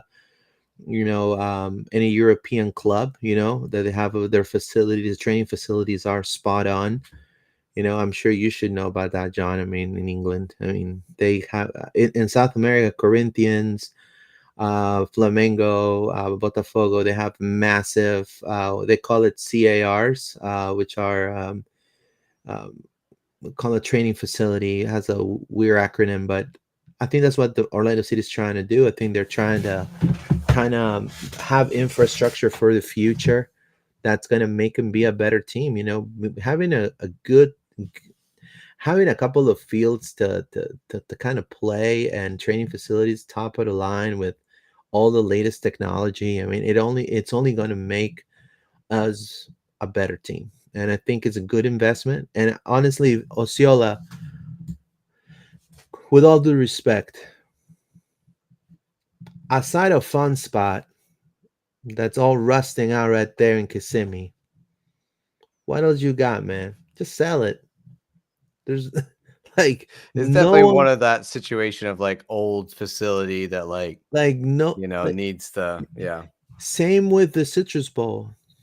Sell that thing, dude. It's like it's been the reason why Orlando didn't get the bid for the World Cup is because that stadium is outdated. It's just Yeah, I mean outdated. they are investing in the Citrus Bowl because they know they have to do that to win these bids against what they're bidding against massive stadiums like the Mercedes-Benz and Hard Rock and stuff. So I think Osceola is obviously a different situation. Like the only team that inhabits this as an actual team is OCB. So it's unless it's an OCB game. I don't know what else is going on there. Probably not a lot. Maybe some local stuff. I mean, I I think know that that opportunity for I them know that to they used sell to it have is big. I know that in Osceola they used to have the rodeo thing, and I'm telling you, everybody there speaks Spanish now. There's no freaking rodeo there. Yeah, like, yeah. So anyway, that was just an interesting one. Obviously, but we'll follow up on that. To me, honestly, this is like you may not see, and this is again, you may not see a Messi, a Neymar, but this type of investment is, I Infrastructure believe, is important. 3 times better. Yeah, because you're betting on infrastructure for the sport for you to be a better team, and you're betting on your team or your training facility, and the teams are going to train in there. well, So maybe they want to bring the Pride down there as well because right maybe, now they're up in Seminole at the old yeah, facility. I know of they've done course. work on that for Pride, but they're not at the same place that the OCB and Orlando City guys are. So I think that if we're talking one club, I would love to have a training I would love facility that too. that's double shared, and the players are hanging out, having lunch together and stuff. Right. Like, that's what we need. And obviously the Wilfs are not afraid to put their money where their mouth is. So exciting that we're going to potentially be doing a lot of work on that facility. I got a couple more things, Luis, which I thought were really relevant and interesting to what we've been talking about. Number one, Rob Valentino. He actually announced it on Twitter before Atlanta did that he was leaving Atlanta. I mean, fool on you, Atlanta. You have let the guy that beat Miami go. Unbelievable. Yes, he lost to us. I think it just shows they're just that club, Luis, that they're like Miami. They only want a big name in charge, and clearly he wasn't enough for them. That's But ridiculous. that's their loss. They have let a great guy go. If you look on social media, all the posts from the players and the staff and lots of people at Atlanta are being like, you're awesome. Sorry, really want wish you best of luck, et cetera, et cetera. So let's hope that Rob lands an MLS job. There's plenty going. You know what I mean? Like I give the man a chance. Yeah, I agree with you. I think Rob's a tremendous. I mean, he was a tremendous captain. Tremendous center back. Um, Translated it into OCB, and then obviously what he did with Atlanta's been tremendous. So kudos to Rob. I think Tata to Yeah, Atlanta. honestly, I think that's exactly what's gonna happen. That is Yeah. terrible. I think Atlanta, I think that's exactly what they would do is they'd be like, well, we knew what we had in the Tata. He's a name. He knows South. They don't even have South American players though, bro. No, It no, would be a no. night. They got European guys now. So Can't we can benefit for Rob Valentino. I mean, I would, yeah. I mean, can he be I can he think, be the director of you of all the youth under? I think he's probably got ambitions as a head Of coaching course, job, and he of course. should, and I think he should do that, and Yeah, he's should a great probably an coach. MLS job. Like everyone talking about the fact that he beat Miami is like the biggest upset in MLS history. I No mean, one wants to give that guy a real shot. Like there are teams that they can someone, benefit for. There are teams that can definitely benefit yeah. for Rob Valentino in the MLS. I mean, If Nashville was still looking, I'd be like, that's a great place for you. You know what I mean? Like exactly. that kind of team where it's gritty and defensive, and he can build a squad that can play, you know, that kind of soccer. Like that'll work. Yeah, like for But I example, think a also team he's a man motivator. You can tell that. Like for he knows sure. how to drive the boys. A team like Chicago, a team like a team like Yeah. Nashville, a Mhm. team, a team like Toronto, man. Yeah. They could turn around their franchise with a guy like Romo. Now in the West, if he wants to go out west, I mean, San Jose Earthquakes. I mean, when's the last time San Jose has done something in the league, right? So, Yeah. uh, Hey, I uh, mean, that's the I kind mean, of like thing. Like I will see him. a club that doesn't have much to lose and will take a punt on a guy, you Right, know? I would see him. I would see him in an Austin, for example. Like I That would, yeah, think that could work. Austin. I mean, it's a brand new franchise, pretty good. They have good facilities, good front office. I think Austin would be a great choice for Rob. I mean, Yeah. they got to bet on the guy. I mean, the guy had a monster season with Atlanta.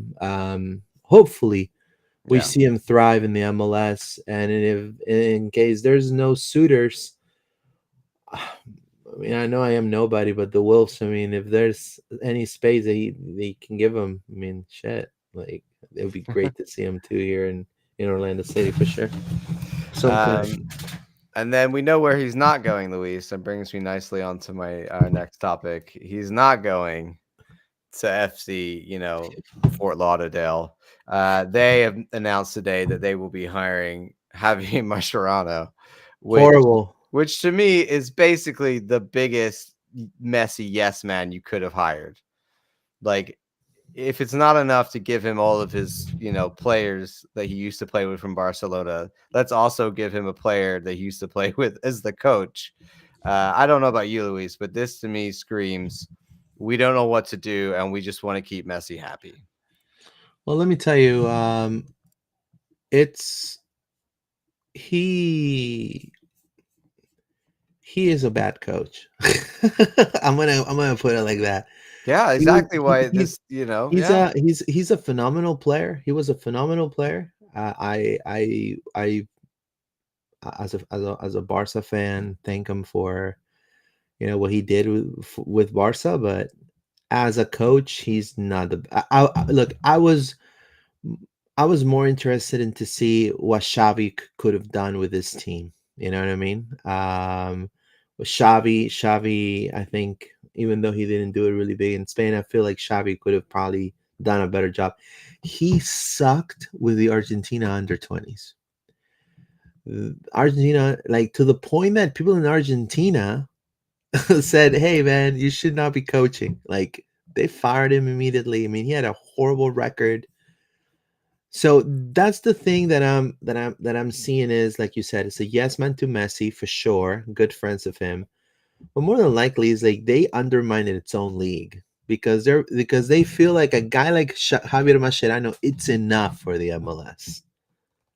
You know what I mean? Like that to me is such a slap to like a Rob Valentino, for example. You know what I mean? Like such a slap in the face to bring kind of like when Diego Alonso also went to coach there.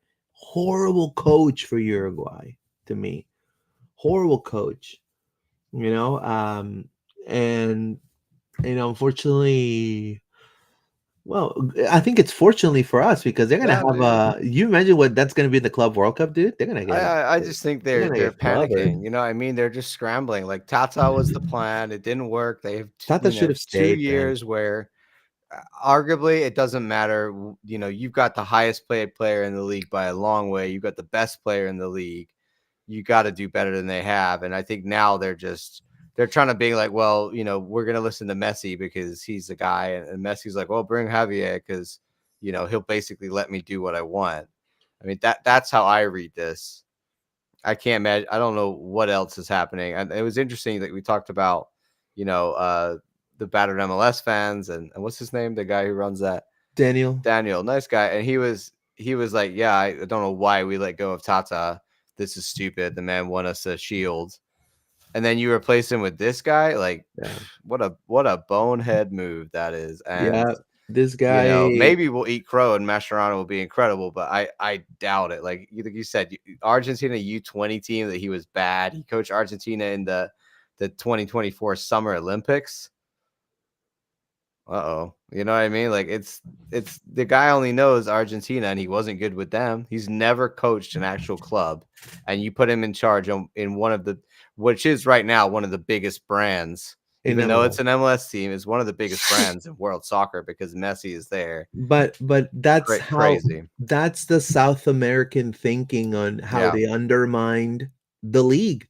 That's how they see us. They see that it's enough for MLS to have that garbage running a club. It's okay for the Americans, you know what I mean? It's enough. Unfortunately, it's sad to say because I'm South American, but I love this country and I know and I could see it because I'm a journalist. I could see the grassroots growth of the sport, whether it's in women's sports and men's sports. It's tremendous.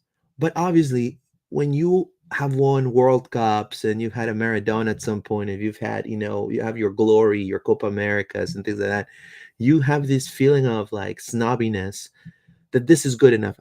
Mascherano, now I could be completely wrong, but Mascherano, his record is garbage. And you like John said, you pretty much are backhanding your club literally by signing somebody like that and not maybe trying to you could have tried at least if you would have fired Tata bring Rob Valentino, right? I mean, it's just it's like it's a name, you know what I mean? Like a name, right? They signed a name, but not even like a good coaching name. They signed a player name. They've just signed another Barca guy. Like clearly Xavi didn't want to go, and I don't blame him. And I wouldn't touch it if I was Xavi. Like it's a step down for a lot of the top coaches in the world to go. It is. You're going from Barcelona to managing Inter Miami. It's a massive step down. So I'm not surprised that he didn't want it.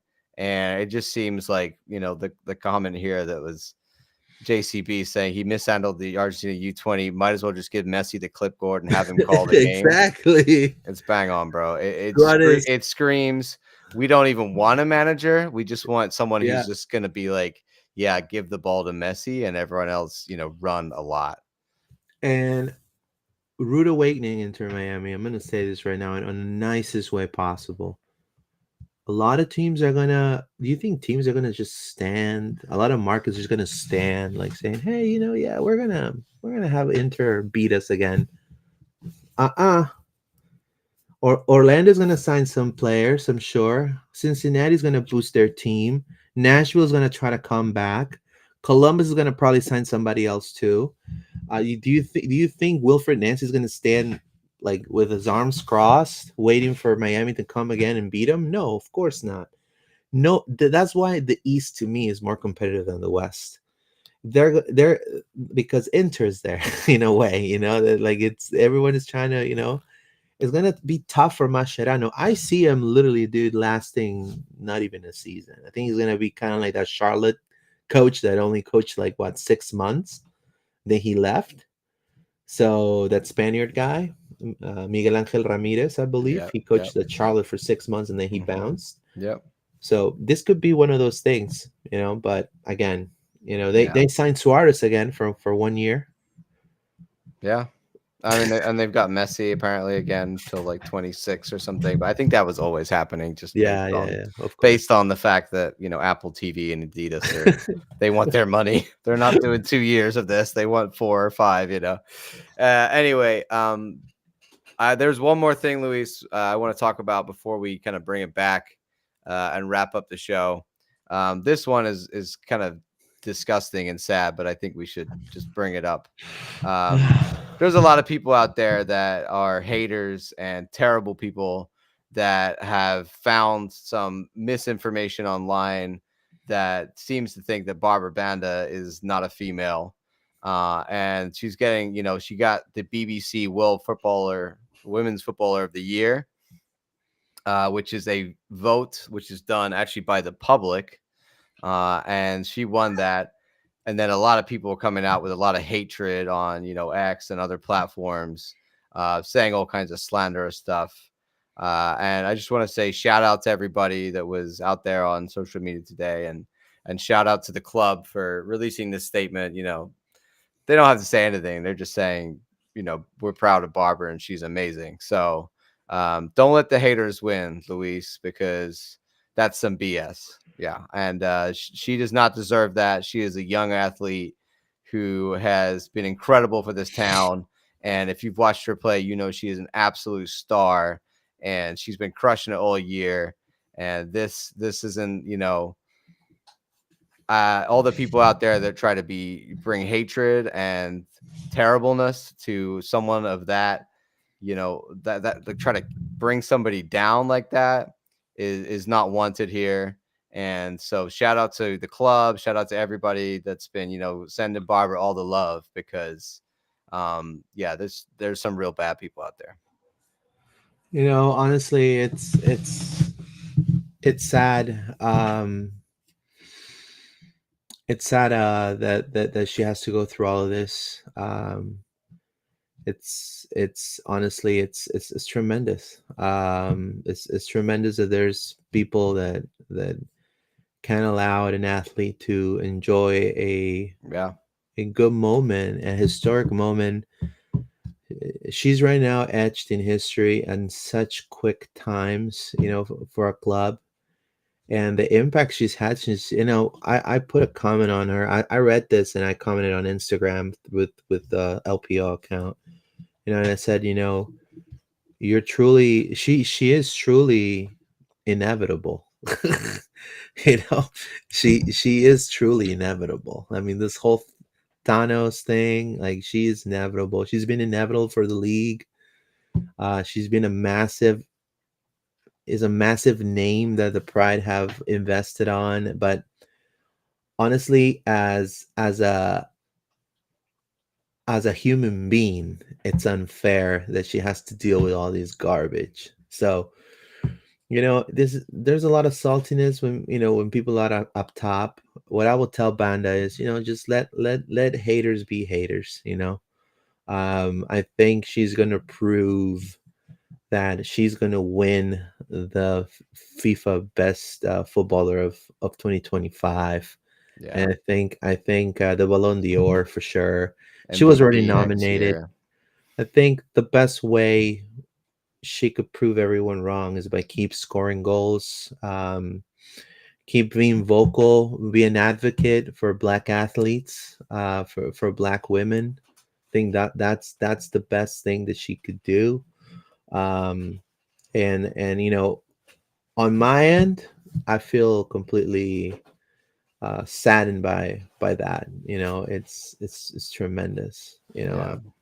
I think there's a disclaimer here that I saw that was on X. This is, Barbara Banda is not a man, but a biological female with elevated testosterone levels. Moreover, the award was given based on public vote, not a decision made by BBC.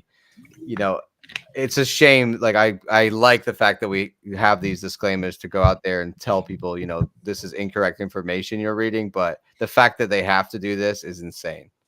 Like, it's just maddening. So no, yeah, it's despicable on the athlete reading this. You imagine if they would have, I mean, I'm not trying to downplay this, but in a way, they're pissed off that she left that trophy. You know what I mean? And in a way, you imagine if this would have started brewing at midst of a final. Yeah. How shocking that could be for a player. We don't know. We are not in these players' lives to know what they're thinking. That's why I feel, and same here with Orlando City, like with the Galese thing about going to Inter Miami. The same Peruvian media does this. Galese going to Inter. Inter's interested in Galese, and they're amidst to play a game against the Red Bulls. It's garbage. It's fake news. Now, honestly, I will tell you this. In Bolivia, to give an example, in Bolivia, the former president of Bolivia, Evo Morales, said one time that if you're a man, if you eat too much chicken, right, your estrogen levels will rise to the roof, rise to the roof, and he put a ban on chicken, John, in Bolivia. They were eating other meats. Can you believe? So yeah, it's the misinformation, man. It's level of ignorance. Yeah, ignorance and misinformation can spread. And Tremendous. There's one article where it's like, oh, she didn't do a gender test. There was never a gender. It's just ridiculous. Bro, she's a female. The spread of information is crazy. I know this is Orlando City and the night before, but with everything this is happening, and I just wanted to come out here. We did the Pride Pod yesterday, and this all happened in the last 24 hours. That all of this hate is going on her posts and stuff. So just really want to come out and just tell everybody thank you for and post for Barbara. Tell her how much you love her and thank her for bringing us a championship to this town, because she doesn't deserve this. All right, Luis, back to Orlando City. On a good note, there have been additional tickets for the Eastern Conference Final available. So I know a lot of people, they sold out really quickly. It was a lot of scalpers. They probably got a hold of the season ticket member, discount code. And, I sympathize with a lot of people. I think it sucks, the fact that can happen. I think the club needs to do better about policing that. We need to have a better system in place. But also, this is what happens with big events now, Luis. You know what I mean? It's so common. Taylor Swift concerts, NFL games, whatever. The scalpers are coming in, pulling all the tickets. So there have been additional tickets released for the conference final. I don't know. I think maybe these were ones that the club got back or held on to or whatever. But if you're still looking for tickets, more out there. I know they're expensive. I get it. I think it sucks, but often this is what just happens in modern ticket world. There's this crazy secondhand market that drives prices. Yeah, it's tremendous. Obviously, a lot of vultures, grabbing a hold of. But hey, we may be having, I don't know if you wanted to break it down, we may be having a little some going on in the next few days. Yeah, that's actually, I completely forgot about that. But yes, we'll announce tomorrow, but we'll also announce today on the pod that we're gonna have 2 pairs of tickets. So 2 chances to win 2 tickets. Luis will put it up on Loud and Proud Orlando tomorrow. We'll leave it up for a day or so you guys can get in like we usually do. Just repost, follow us on YouTube, all of that. So if you have not got a chance to get tickets, if you can't afford tickets right now, this is a chance for you to win a pair of tickets to come watch this game. Pretty good seats too. So yeah. We're always doing it for you guys out here. Yeah, look at that. We want to support the fans. So this is your chance. LPO is going to give you a chance to win some tickets. Yep. We're gonna have some tickets available for this massive game. We want every single and you said it, John. Obviously we did really good this year in promoting the Pride and show them our support, and obviously bringing a lot of City fans coming to the Pride games. But now I ask all the Orlando Pride fans that still watch our Orlando City content, you gotta come on Saturday. Come on. If you've never been to a City game, come to the City game. They're gonna need your support. We need to see more of this one club mentality. I think it's what's really the Orlando culture. I mean, you want to truly build a culture in the sport of soccer. I mean, they could be Orlando has a huge opportunity, and I think the Wolves see it. I mean, think about it. I think the Wolves. I mean, and again, people talk like you said, John, ignorance and just hate and just not knowing what's going on. Lack of experience, right?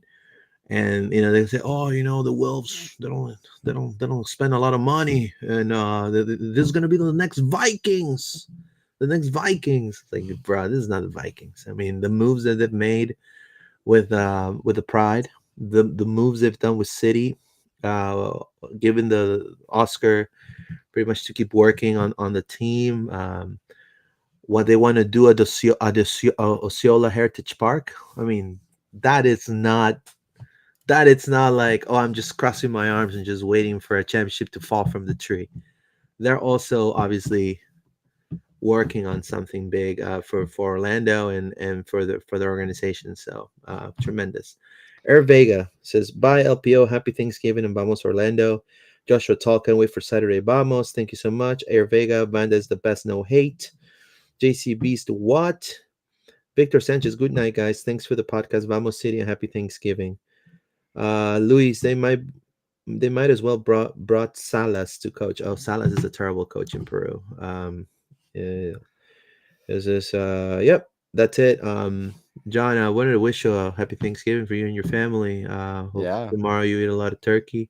We're almost 2 hours of podcast here. I know, crazy late. I added like another half hour of things there at the end, but That's fun. That's this is fun. a massive week for us. So if you're still here watching Thank you after so much. 2 hours, Appreciate it. you guys are MVPs for real. Real You're love. awesome.